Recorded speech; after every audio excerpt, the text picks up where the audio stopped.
parfois tempérées, d'autres fois inflammables. Marc Boilard à manipuler avec précaution. Notre invité, Isabelle Perron, Pierre Leclerc, qui est directeur général de l'Association québécoise de l'industrie du cannabis, parce qu'à l'approche des élections, ils ont 4 priorités. Donc, bonjour Pierre, ça va bien?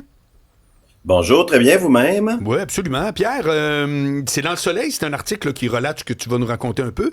Mais avant qu'on parle des priorités pour la prochaine élection pour cette industrie-là, quel portrait tu peux faire de l'industrie du cannabis? C'est quoi les infos de base là, de l'industrie au Québec?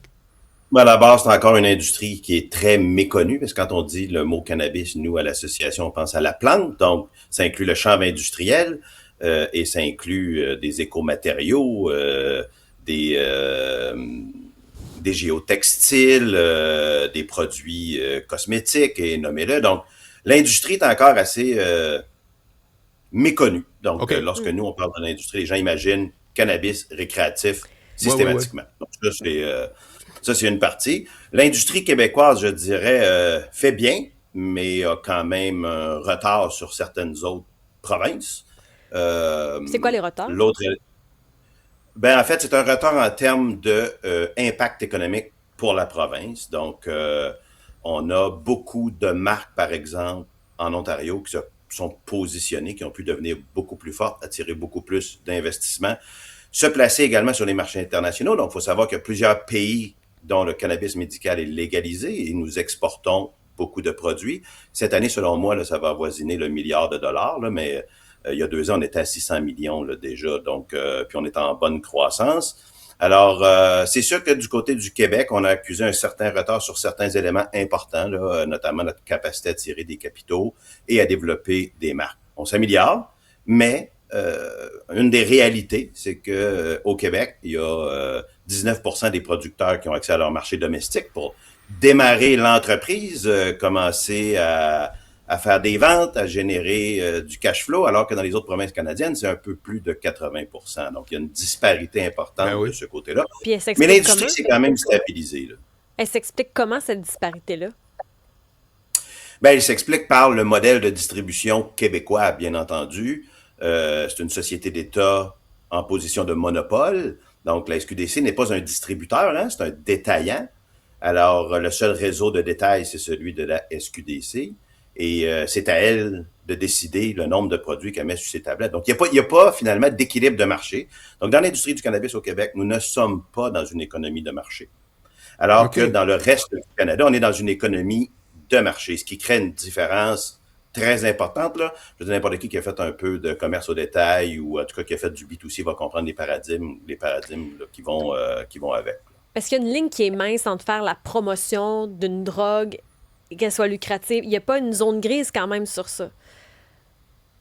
Mais là, on revient à la SQDC. Comme moi, je vous dis, là, quand je fais la promotion du cannabis, je fais la promotion de la plante. Qu'elle soit intoxicante ou non. Que ce soit une crème de CBD. Que ce soit une extraction d'un autre des cannabinoïdes mineurs. Ou que ce soit des matériaux de construction.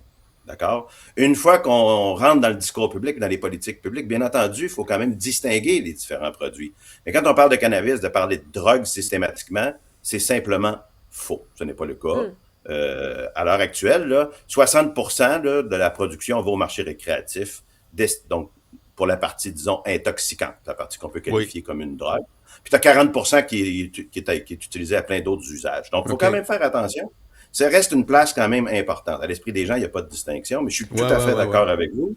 Je veux dire, quand on a fait la loi avec Mme Charlebois, là, c'était quand même une très, très grande préoccupation, là, puis même, je pense, du côté du fédéral. Nous, on ne fait pas de la promotion de la consommation, mais on fait de la promotion de l'acquisition dans le marché légal. C'est là où on va. Puis c'est quoi les 4 priorités de l'industrie, justement, là? Alors, pour la campagne électorale actuelle, là, les 4, il y en a, on pourrait les décliner à 5, mais on va se résumer ça à 4. Là. Mais essentiellement, la première des priorités, c'est de se réaligner sur la position de la santé publique, sur la position qui faisait consensus en 2018 à 17-18, à l'exception de quelques groupes, là, bien entendu, qui étaient, bien entendu, de fixer l'âge légal à 18 ans. Pourquoi? Là, tout le monde me parle tout le temps systématiquement des parts de marché accaparées, là. Mes enfants sont chez leur grand-mère au Québec en ce moment, puis je pense qu'ils m'écoutent. Alors, on est tous des pères et des mères de famille dans l'industrie. L'objectif n'est pas là. Depuis 2018, les habitudes de consommation ont à peu près pas changé. Légèrement, là, on peut pas dire que c'est exactement les mêmes chiffres. Puis si on extrait les aberrations statistiques dues à la déclaration de consommation parce que c'est légal maintenant, essentiellement, la consommation a à peu près pas bougé.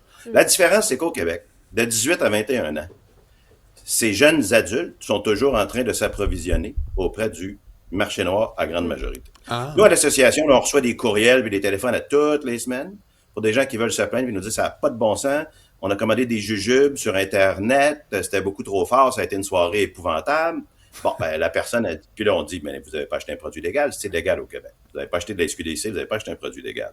Ah ouais, mais je l'ai acheté d'une autre province, mais c'est sûr que c'est légal, j'ai payé des taxes puis tout ça. Ah, ben non, le site a l'air légal. Alors, la situation que ça crée, là, c'est que ça maintient ces jeunes adultes-là entre les mains, essentiellement, de bons vieux revendeurs de substances non contrôlées et puis là, vous pouvez parler à n'importe qui dans le milieu policier, là, je veux dire, les groupes criminalisés en ce moment vont travailler avec des drogues de synthèse beaucoup plus puissantes, beaucoup plus nocives, beaucoup plus économiques à la production, et c'est vers là qu'ils vont amener leur clientèle. Fait que la situation actuelle, je comprends que le cannabis n'est pas sans risque, que le cerveau n'est pas formé jusqu'à l'âge de 25 ans. Nous, on dit, on ne veut pas encourager les jeunes à substituer, par exemple, des breuvages alcoolisés pour du cannabis. C'est pas là le discours. C'est l'idée de la légalisation, c'était de, en partie, protéger nos jeunes. Puis notre partie du bargain social dans l'industrie, c'est de faire des produits de qualité, contrôlés, accessibles. Au fil du temps, est-ce que ça a fait une différence sur le marché noir? Parce que c'est effectivement l'un des objectifs de rendre ça légal. Est-ce que ça a fait une différence? Est-ce qu'on a réussi finalement à atteindre ces objectifs? Enlevons les écarts d'âge, bien entendu, puis l'accessibilité aux produits, prenons-le de façon générale. De façon générale, oui. De façon générale, pour moi, là, c'est une politique publique qui a eu un énorme succès. Donc, capter entre 50 et 60% du marché illégal en 8 ans, pour moi, je considère que c'est un énorme succès. Il y a des juridictions étrangères avec qui on parle qui disent « Ouais, mais vous avez encore 40 ou 50% qui provient du marché noir. » Oui, mais assurément, mais après un siècle de prohibition, on ne peut pas éradiquer un marché noir qui, d'ailleurs, vendait à 1/5, voire 1/4 de notre population. Donc, c'est exactement comme les boissons alcoolisées. C'est-à-dire, on n'a pas éliminé complètement tous les canaux illégaux après la prohibition, c'est après un certain temps. Donc, moi, je considère que c'est quand même une réussite. Est-ce qu'on va assez loin? Est-ce qu'on doit changer le cadre qui régit l'industrie pour qu'on puisse aller plus loin? Ben, à notre avis, la réponse est oui. Bon, notamment par l'accessibilité à une diversité de produits beaucoup plus grande que ce qui est disponible à l'heure actuelle au Québec. Dernière question, donc, Pierre Leclerc. Quand on est directeur général de l'Association québécoise de l'industrie du cannabis, est-ce qu'il faut fumer? Es-tu un bon fumeur toi-même ou... Non. Par contre, je vous dirais que pour les longues randonnées, compte tenu de la cinquantaine, la bouteille de vin commence à être pesante. Alors effectivement, le prix roulé peut devenir une alternative intéressante. Personnellement, moi, j'apprécie beaucoup les produits de type breuvage. Vous êtes fait pour vous entendre? Bon, ben oui. On dirait que je choisis bien ces mots. Non, mais honnêtement, moi... Je m'attendais pas à une réponse révolutionnaire demain. Arrêter de fumer j'ai déjà fumé. Okay. La cigarette, j'ai arrêté de fumer la cigarette. C'est pas donc, fumer, pour moi, c'est pas un geste que je veux ramener dans ma vie. Puis c'est pas un geste non plus que je voudrais voir mes enfants avoir. Je comprends. Mais donc, je préfère... Puis je ne juge pas les gens qui le fument, là, OK, qu'on soit bien clair. Là.